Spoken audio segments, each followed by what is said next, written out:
Chaos. That's the only word that describes America's foreign policy right now. One day it's promises to help allies, the next it's threats to pull the plug. Gaza is painted as a resort, Ukraine is left twisting in the wind, China is called an enemy then suddenly not. And in the middle of this circus, Marco Rubio defending budget cuts so deep they would gut the very department meant to keep us safe. Dina Titus wasn't having it. She cut straight through the noise and asked the question every American should be asking: how does slashing diplomats, closing embassies and delaying visas make us stronger? The truth is it doesn't. It weakens us. It risks our economy, our credibility, and even our national security. Thank you, Mr. Chairman. Thank you, Mr. Secretary. You know, I keep hearing you say your job is to carry out the mission of the executive branch and the agenda of the president. It's kind of hard to figure out what the president's foreign policy is. It jumps around from Gaza being a resort area to we're going to help Ukraine or we're not, or we're going to have tariffs on China or we're not. We're meddling in the Romanian election. I don't know how you figure out what the agenda is.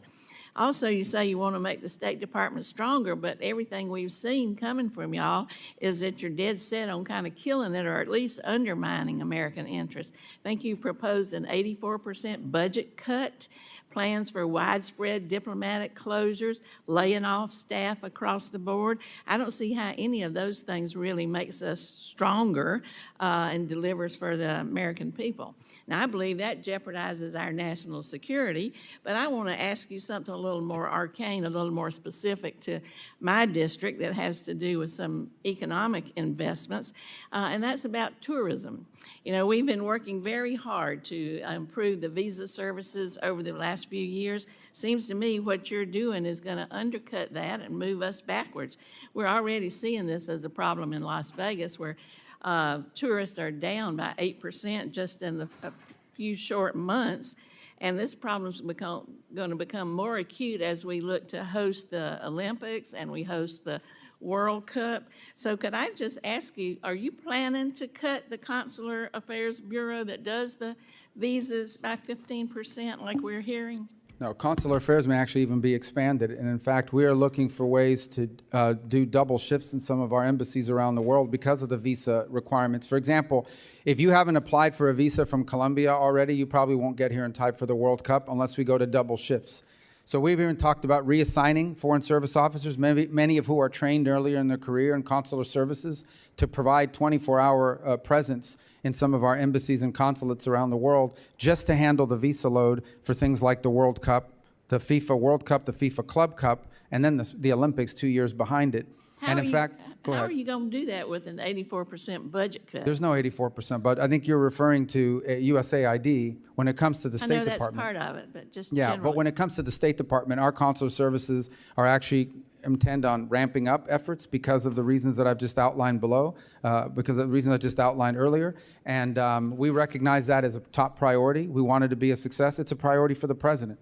And I think there are good numbers because it's the same division that handles it. We are setting records in the numbers of passports that are being processed. Same group of people, so it shows that our systems are improving. And finally, we're looking at ways to infusing technology and AI to even further and rapidly increase that process even further, particularly for people. We're people who have had visas in the past, so we're just restoring visas. We can move even much quicker on many of those. Well, I'm glad to hear you say that, but I want to look and see what you do, not just what you say, because when you talk about cutting budgets, talk about cutting personnel, talk about closing embassies and consulates, I don't know how you can increase the visa process or make it quicker. There's no proposal at this time to close embassies or consulates. That's been media reporting because people like to leak lies, but there's no such work. So that's not happening?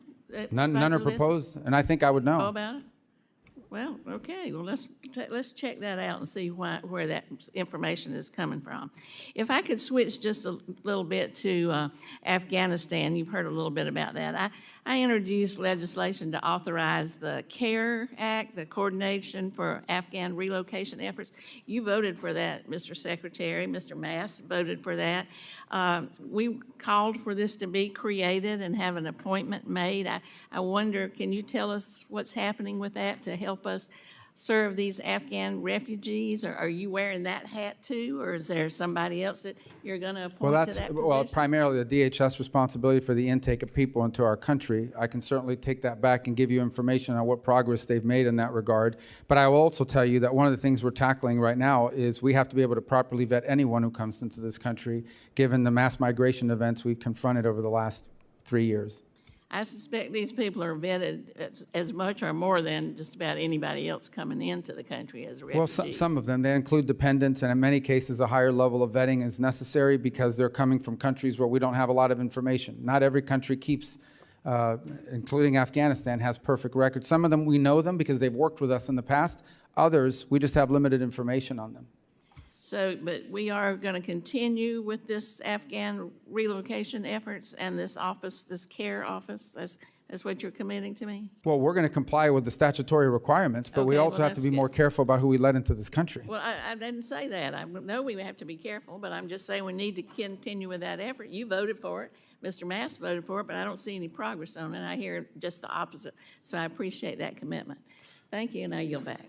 Titus exposed the cracks Rubio doesn't want anyone to see, and once you hear what's at stake, from tourism dollars to Afghan refugees, you'll understand why this fight matters more than most people realize. Dina Titus didn't waste any time exposing the chaos at the top. She laid it out plainly.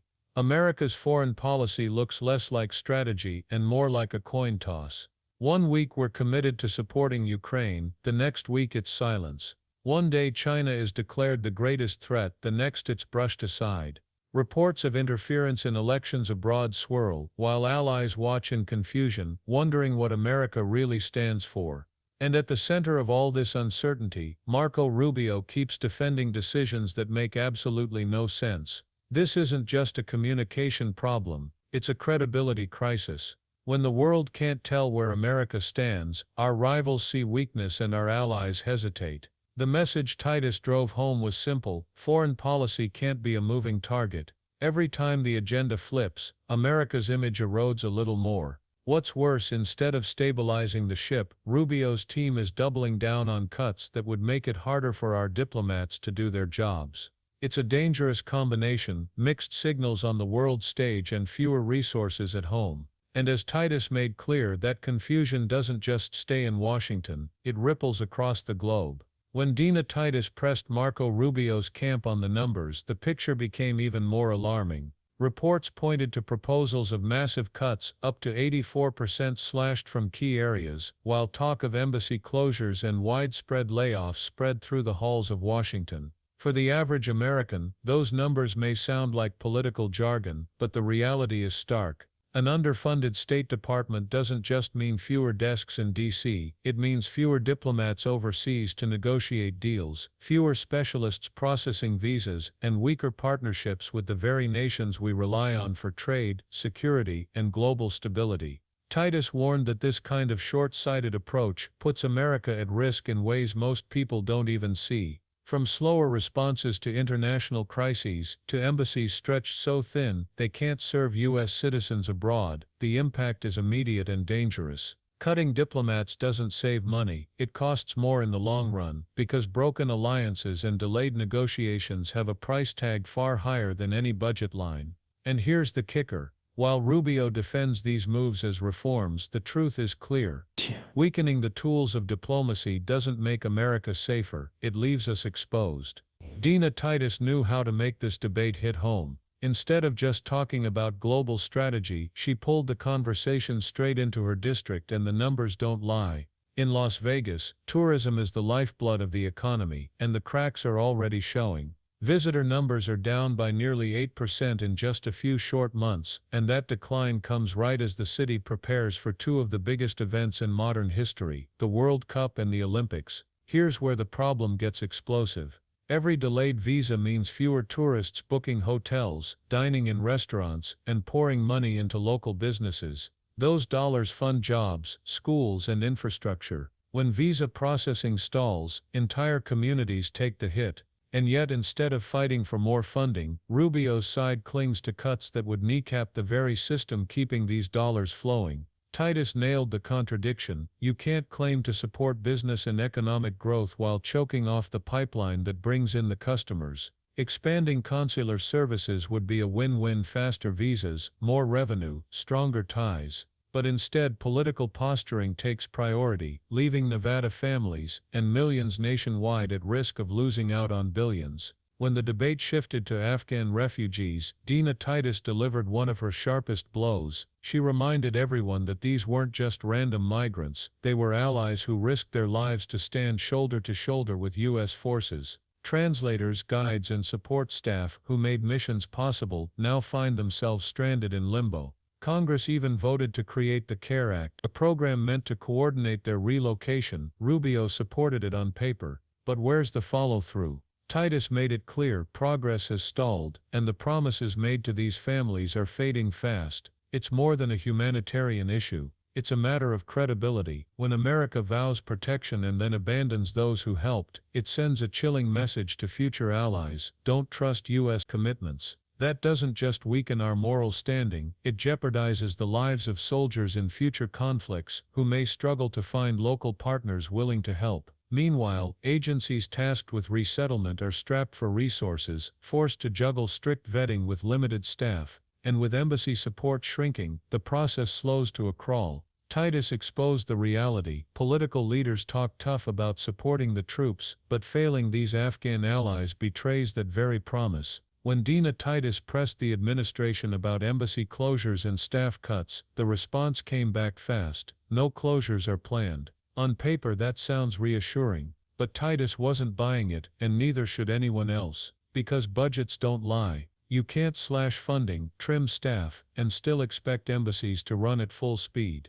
It's like cutting half the firefighters and then insisting the fire department is stronger than ever. The math just doesn't work. Behind the polished denials, the reality is far messier. Embassies are already stretched thin, scrambling to process record numbers of passports, visas, and urgent cases for Americans overseas. Add in crises like refugee resettlement and global conflicts, and the workload skyrockets. Without proper funding, something has to give. Either services collapse, or security takes a hit. Titus highlighted that this isn't about rumors or media leaks. It's about what the numbers show, and what Americans will feel when delays, closures, and weakened diplomacy start impacting everyday life. The danger here isn't just inefficiency, it's credibility. When leaders dismiss obvious problems with blanket denials, they're not solving the crisis, they're covering it up. And that gap between words and reality, it's where national security starts to crumble. By the time Dina Titus finished, the larger picture was impossible to ignore. This wasn't just about budget lines or bureaucratic squabbles, it was about the future of American credibility, the economy at home, and the safety of allies abroad.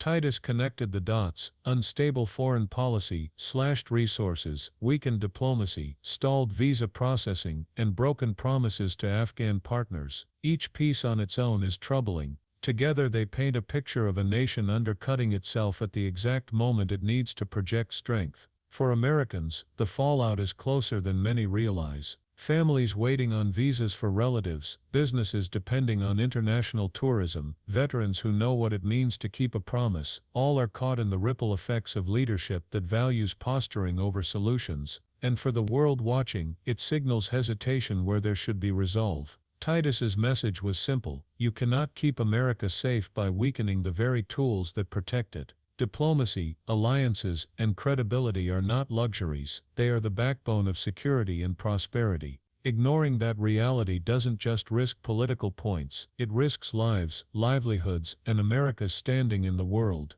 And that's the real cost no one can afford. At the end of the day, Dina Titus exposed a reality too big to ignore. America can't afford to gamble with its credibility, its economy, or its promises. Slashing resources while expecting stronger security is a recipe for failure, and Titus made it clear that the stakes go far beyond politics. They reach into communities, families, and allies who trusted us. The choice is simple: invest in diplomacy and keep our word, or watch our influence erode piece by piece. What do you think? Should America double down on diplomacy or risk losing it all? Drop your thoughts below, and don't forget to like, subscribe, and hit the bell for more.